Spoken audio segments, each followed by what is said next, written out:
little over a year ago now, I reviewed my first ever Lexus. That was the RX450h, and I was really impressed with the blend of modern technology, practicality and quality of the self-charging hybrid.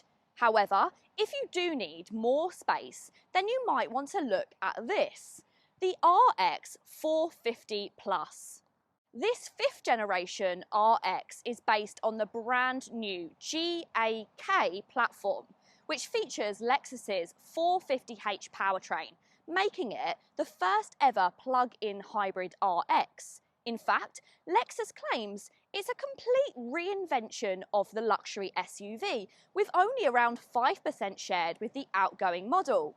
Plus, this hybrid has a secret weapon, which makes it pretty unique. And I'm not just talking about that wonderful paint colour. To find out what it is, then keep your eyes peeled. And if you're watching these videos for the first time and you want to support the channel and me, then please do go ahead and hit the subscribe button. The new Lexus RX will be available in the UK with a selection of hybrid and plug-in hybrid engines. Every model has all-wheel drive and they're only available with an automatic gearbox. If you like your luxury SUV to stand out, well, it doesn't get much better than a Lexus. They really do make a statement, especially in this new generation of car, which have this huge grille at the front here. Also finished in this wonderful, although I'm sure not everyone will agree, Sonic copper, you also get a contrasting grey grille. And I really like the way that it blends together, almost melting with the exterior paintwork. You've also got the slim Lexus headlights, which do come with LED technology as standard. Now, the car that I have is riding on the top spec alloy wheels, and they're 21 inches.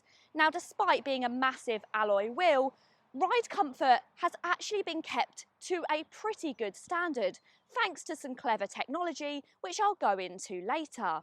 It really has kept its muscular feel though. You've got some really nice lines and creases, and you've also got that classic Lexus floating roofline, which has been carried across from the previous generation car.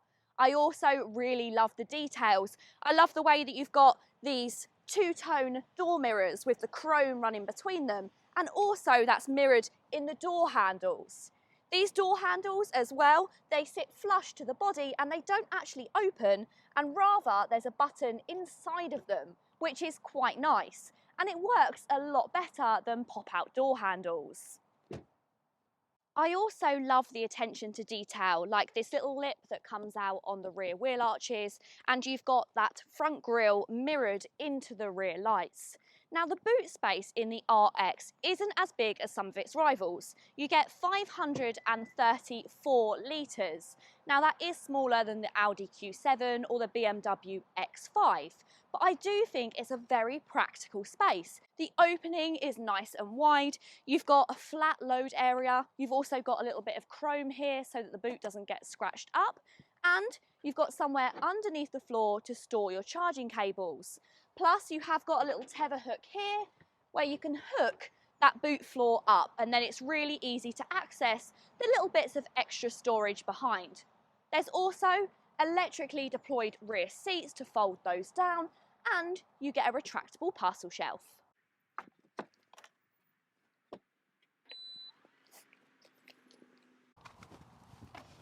Unfortunately, there isn't any 7-seater option for the RX. However, there is tons of space in the back here. It's class leading for headroom, even with the panoramic sunroof, and legroom as well.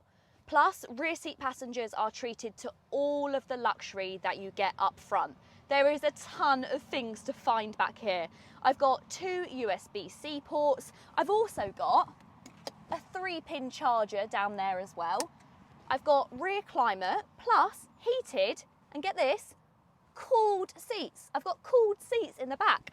I've also got a pull-out armrest. You've got a nice little retractable cup holder and some storage inside this armrest as well. What else can I find here? I've got seat pockets in both of the seats, and I've got that little electrically adjusted button so that I can control the front seat passengers' seats from the back. Not really handy if you've got small children that like to squash you as you're going along, but it is handy if you need to adjust from the back. I've also got rear sun blinds as well. What else can I find around here? Look at that. I've got electrically adjusted reclining seats. Yeah, I like that. I like it back here. I would be very happy on a long journey. Plus, because you've got not much of a load tunnel, that means that even if you're sitting in the middle here, yeah, I've got loads of legroom, no problem whatsoever. I would happily sit in this middle seat, even on a longer journey. There are very few cars which could pull off a copper exterior, a brown leather interior, and wooden details. But you know what? If a car's going to do it, it's going to be a Lexus. I love the blend of old school practicality and quality.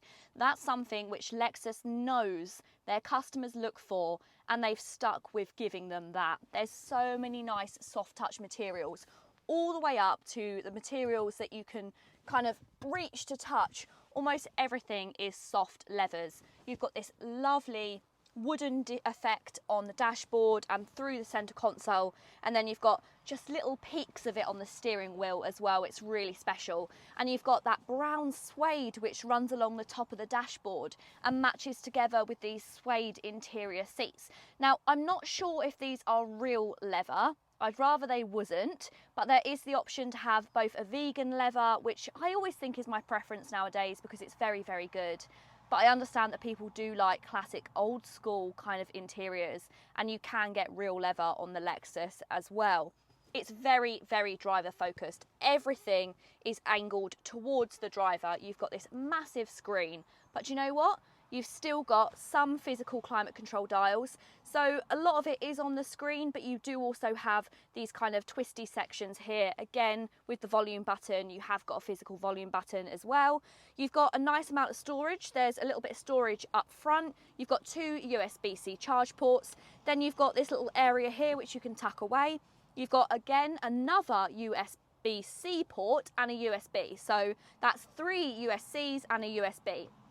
One thing that I have discovered, which is kind of strange, is the only cable which will connect your Apple CarPlay is an old school USB. So there's only one slot for that there, but luckily I had a cable with me and I can use that. It is also wireless, but I prefer to have mine wired, so when I take it out, it's not connected to the system. You've got some wireless charging down there as well if you've forgotten all of your cables. And then here, you've got a couple of cup holders, but something I love about this is if actually you press the push button, it brings up the cup holder. So if you've got like a deep bottle, then you can sit that down there and it won't be rattling around. And then if you've got a shorter coffee cup, you can bring it up. I think that's so clever. You've got the standard Lexus armrest that we're all used to, where you can open it from both sides. So look at this. Da-da! Da-da! I'm really easily pleased by the most simplest of things, but that is kind of the theme with this car. I'm really impressed with everything, really. It's all very user-friendly, but it feels luxurious. It feels modern, but with that classic twist. Yeah, I am impressed, but I should be. Because do you know how much this test car is? Just shy of £80,000. Yeah, it's a tough one to swallow. But luckily, pretty much everything comes as standard, as you'd hope. And I also want to show you the voice assistant as well, because that's quite handy too. So when first searching for the voice assistant, I couldn't actually find a button on the steering wheel which matched up. But by using my head-up display, I realised that though these buttons aren't actually kind of symbolised, you can use them for different features. So I assume that that can be changed within the infotainment system. So the button down is your voice control, or you can say, "Hey Lexus." How can I help you?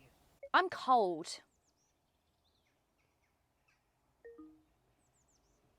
Or perhaps we could even say, "Hey Lexus, how can I help you? Open my sunroof."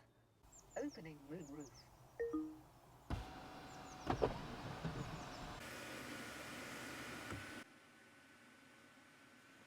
Because let's face it, everybody who has £80,000 to spend doesn't want to be opening their own sunroof. Anyway, let's get this thing on the road. There will be an entry-level 350h self-charging hybrid, as well as a top-spec 500h F performance hybrid with 366 brake horsepower, making it the quickest NX ever. However, it's the mid-spec 450h Plus plug-in hybrid that I'm driving today. It uses a 2.5 litre four-cylinder petrol engine, working in conjunction with an 18.1 kilowatt-hour battery that feeds an electric motor driving the front wheels, and another unit located on the car's rear axle to deliver E4-wheel drive. The total output stands at 304 brake horsepower, with a 0 to 62 mph sprint dispatched in just 6.5 seconds. Now, this is usually the point where I say my classic line of, but when the battery is depleted, it feels quite sluggish. But here's where that secret weapon comes in. When the 18.1 kilowatt-hour battery is depleted, the RX uses its second battery and becomes, get this, a self-charging hybrid, like the 350h powertrain, meaning that even when you've used the bigger battery's energy, there's still strong efficiency potential. In fact, official figures from the brand claim stand at up to 556.8 miles per gallon.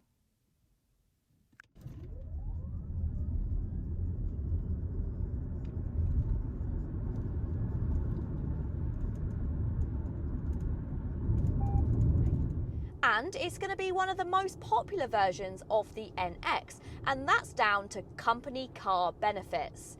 Because this car achieves an electric driving range of between 40 and 43 miles, that gives it a really competitive benefit in kind rate. You may or may not have noticed that the Lexus keeps beeping at me. Now, the reason for the beeping, well, it's a couple of things actually, and I'm really surprised that Lexus left this on, because they know that journalists, YouTubers, even the general public love to complain about these safety systems.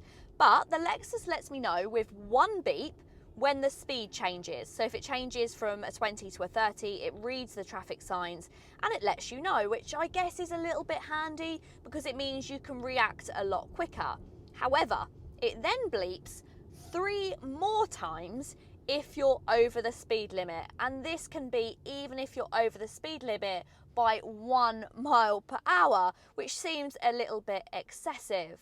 Although we kind of knew that these safety systems and these limitations were coming into place, and this is a kind of look into the future of that, unfortunately. However, for now it can be turned off, and that's exactly what I'd be doing. Refinement is really high. It's got low wind noise and just a little bit of road noise. However, under acceleration, the 450h Plus does hum a little bit because of Toyota's hybrid system, which puts them in high rev range and leaves them there. I've actually unintentionally tested 2 large family hybrid cars this week, the other being the Nissan X-Trail. And actually, this Lexus reminds me of the Nissan X-Trail. I really loved the fact that it was really quiet, you hardly heard the gearbox change, and even when you put your foot down, there wasn't a strained noise from the battery or from the engine, which you're used to. And finally, it feels like hybrids are moving on. I was a bit concerned that because everything was going electric, they weren't developing hybrids further. But it's proof with this and the X-Trail that the combination of an eCVT gearbox and a few clever tweaks to how the hybrid systems work, that even when you put your foot down, you don't get that horrible strained noise from the battery like you do in something like a plug-in Vauxhall Grandland. Working in this industry, often when you bring up about plug-in hybrids, people will say, yeah, they're all great, but only if you do very short miles, and then you're just lugging around a really heavy battery with an underpowered engine. Well, Lexus seem to have found an answer to that issue with the RX450h. It has that plug-in powertrain, which is good for around 40 to 43 miles, But it also has that backup hybrid engine, which then becomes a self-charging hybrid. It seems to have the best of both worlds, and I think that could be a really good answer to a lot of company car drivers who do most of their driving locally, but also don't want to pull around a really heavy car when they need to do those longer journeys. I've really enjoyed my time with the Lexus. I'm always so impressed by Lexus's technology, their quality. Everything feels just so well in the attention to detail. But let me know, what do you think of the Lexus RX450h? Do you like it, or is there something else you'd go for? Let's face it, nearly £70,000 is a lot of money. And would that £70,000 be better spent elsewhere? I'm not too sure. Let me know in the comments down below. If you've enjoyed it, go ahead and give it a big thumbs up. And if you wanted to see more videos like this one today, then you know what to do. Go ahead and hit that subscribe button.